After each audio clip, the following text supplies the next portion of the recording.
Hey, YouTube. Sorry, I'm smoking. I decided to do a movie review, just one specific movie review. I wonder if I should take these glasses off. No, I'm going to leave my glasses on because I do have a few notes. Not much on this movie. Mostly the notes that I have are the director, the writer, the actors, and the Rotten Tomatoes score. Those are my only notes. The rest is going to be just, shot from what do they call it? Shot from the hip or whatever. I'm just gonna let it all hang out again.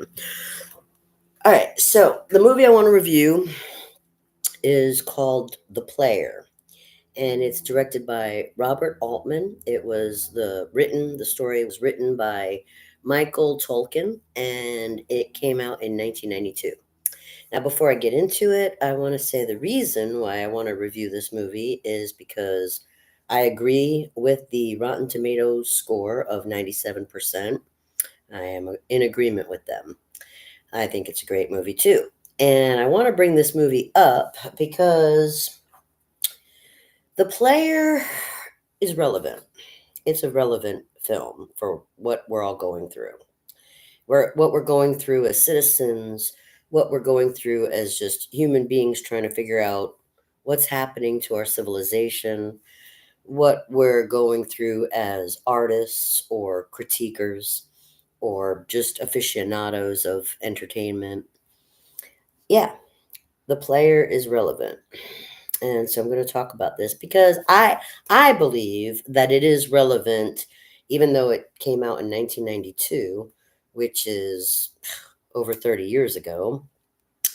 I believe it's relevant because whether you watch cable or whether you're like an a la carte viewer of entertainment like I am, I'm an a la carte kind of girl. I don't subscribe to cable anymore. I figure if I go to a hotel, I'll watch cable at the hotel, but I pretty much pick and choose now, what movie I want to watch or what channel I want to subscribe to. So I'm an a la carte viewer. But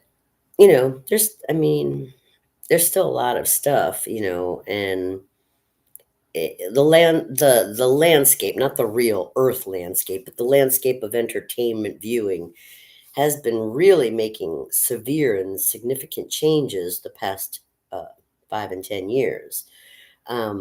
We see the newspapers dwindling. We see the movie theaters struggling to stay, relevant and popular. Um, and we see the prices of concerts and ballets and stage productions increasing. So, so it's difficult. I mean, if you're into entertainment of that nature, artistic entertainment such as film or, stage productions, you have a million choices, but you can see that the landscape of entertainment is definitely changing. And I think a lot of, I'm not going to talk about journalistic mediums, but as far as, stage and film productions, I think that the changes are not just based on economic factors, although, economic factors always comes in. I think it has to do with people just running out of ideas or getting bored with the whole creative process. So this is why the movie The Player is relevant again. It is relevant, and I want to talk about it. I saw this movie around the time that it did come out. I think obviously it came out in the theater in 1992. So by 1993 and 1994, it was on VHS, and that's when I got to, rent it from Blockbuster. Yes, Blockbuster Video was still open at that time, so if you didn't make it to the theater, you could go to Blockbuster and see what VHS tapes were on the shelf. And that's how I got to see The Player. I had my VCR and I went to Blockbuster with my membership card and I rented the VHS tape, The Player.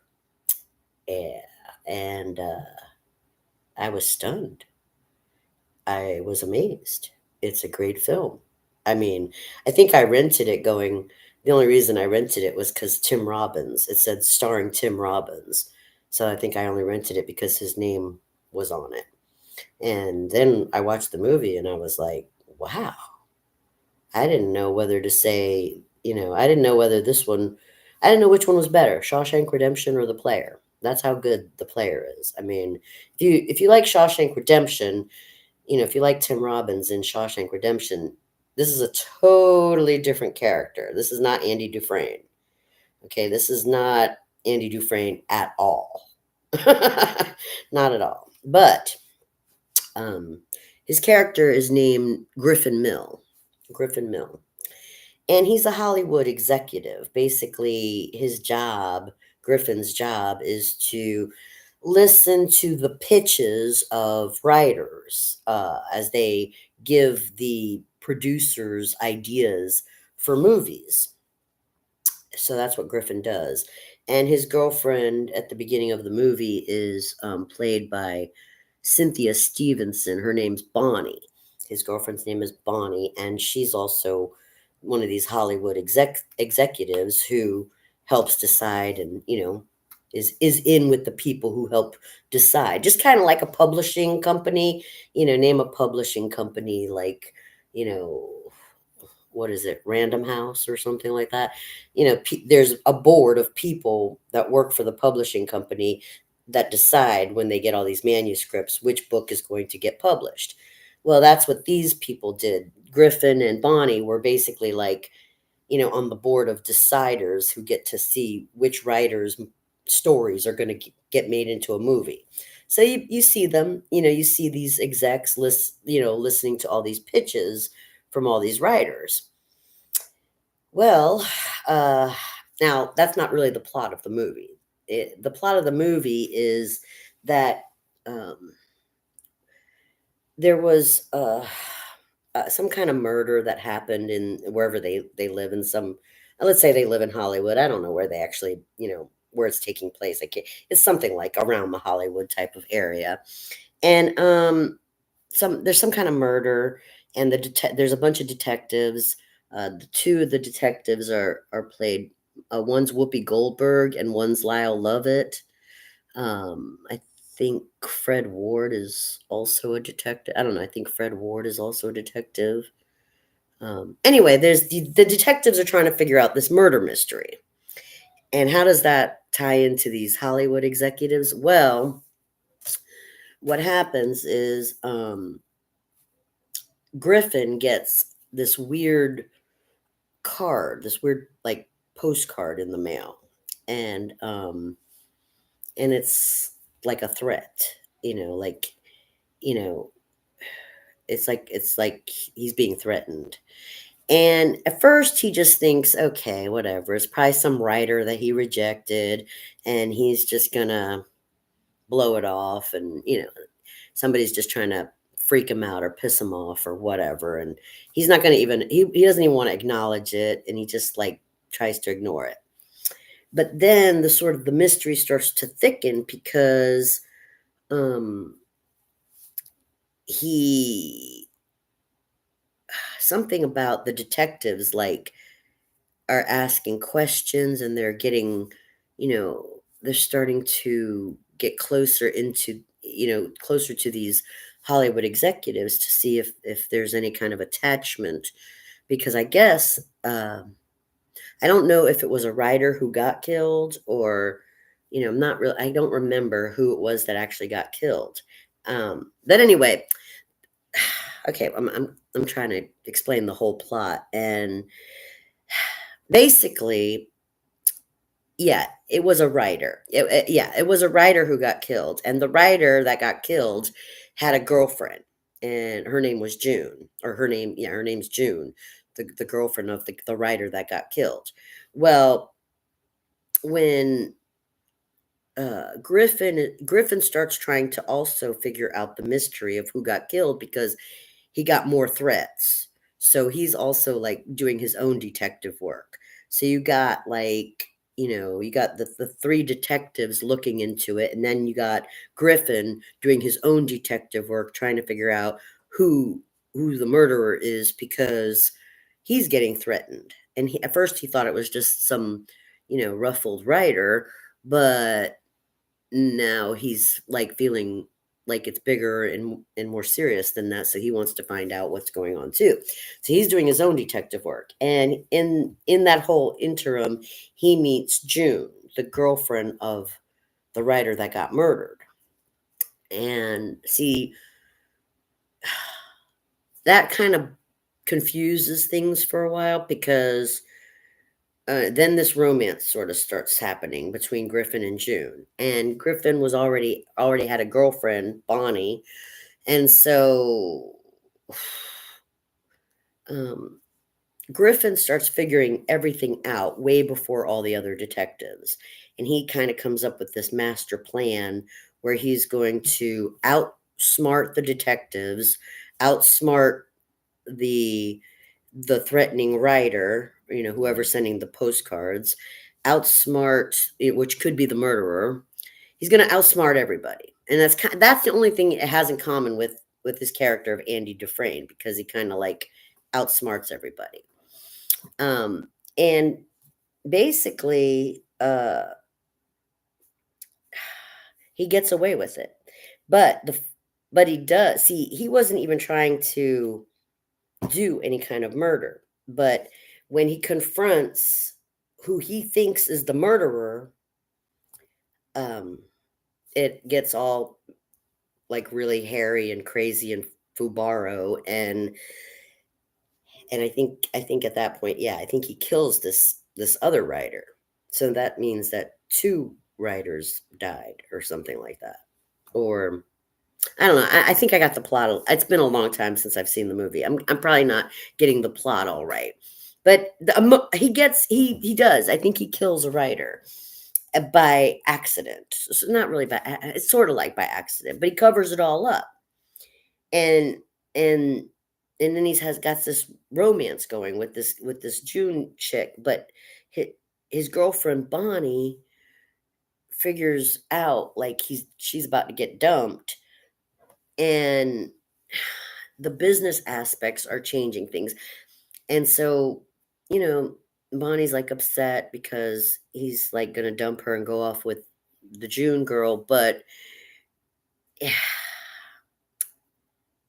anyway, they make it out to where Griffin is like not a nice guy. Okay, so and one of the lines that's significant in the movie is when the Griffin, the executive, is talking about how movies get made, and what America or what the public likes in a movie.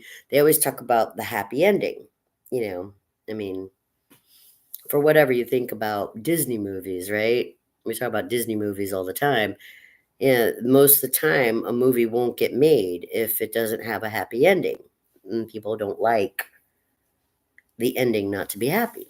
So, so this movie here is really clever because as you see what's going on with Griffin and how he's outsmarting people and how he's wheeling and dealing and how he's dumping Bonnie for June and how he's, you know, pretty much laughing at the detectives, and he's pretty much gonna, just jump to a whole nother level without the business execs that he works with. And I mean, he's just outsmarting everybody, but he's not doing it nicely. The only he's not nice. He's not like nice like Andy Dufresne. He's not nice.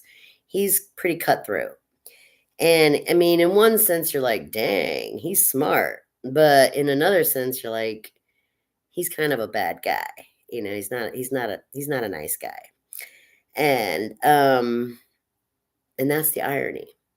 That's why it's relevant. You see, the irony is this movie does not have a happy ending. It looks like a happy ending, though. It delivers what the public asks for, because in the end, you have the nice looking male and the nice looking female. She's pregnant, they're getting married, and they live happily ever after. But the whole movie basically shows how cold and icingly, you know, how chillingly immoral they are, and how they really don't care about anybody except themselves. So these unnice, morally corrupt people get their happy ending. I love that. I mean, talk about a punch in the face. The irony is so beautifully done.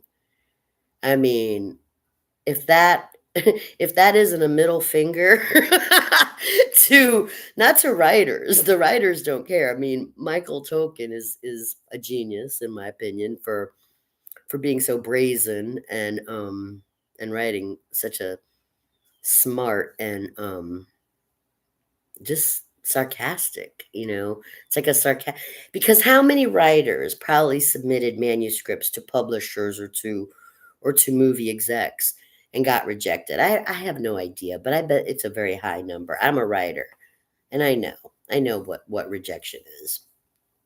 And why? You could have a brilliant idea. You could have eh, I mean, this has happened in other art mediums, art forms also, where I mean, Vincent Van Gogh, you know, he could, you know, if he was alive right now and I could interview him, he could tell you all about making a masterpiece that's rejected. It's common. It happens all the time, and they'll say you're stupid, and they'll say your contribution is irrelevant and pathetic, and then 20, 50, 100 years later, everybody's praising it as freaking genius. That's why I like this movie. It's The Player, 1992. I don't know, you know, how well it was received in 1992. I know I liked it on first viewing. And I see now it's got a 97% on the Rotten Tomatoes score, so obviously, you know, it's got a high score, which says something. I mean, think about it. Think about all these people, you know, these people ragging on Hollywood and all these people who hate Disney, who I think the Disney people are going to hell for waving rainbow flags, who basically, I mean, you know, I'm not even going to talk about my own personal opinions about the matter, but I mean, I've seen all kinds of stuff on different contributors who have spoken about various Hollywood people. I mean, you know, you had what a couple of years back, you had people like Mel Gibson, you know, saying "Get out of Hollywood," you know, and, and there's others. He's not the only one. I mean, there've been people who have been whistleblowing and criticizing the evil people of Hollywood. Well, the funny thing is, they didn't have to make any new movies about it. I mean, all they had to do was show you the movie that was made in 1992, produced, you know, directed by Robert Altman, called The Player. It's all there. You want your happy ending? They get it all the time. The bad people. That's what the movie's saying. The bad people get their happy ending all the time. And it's ironic because it's true.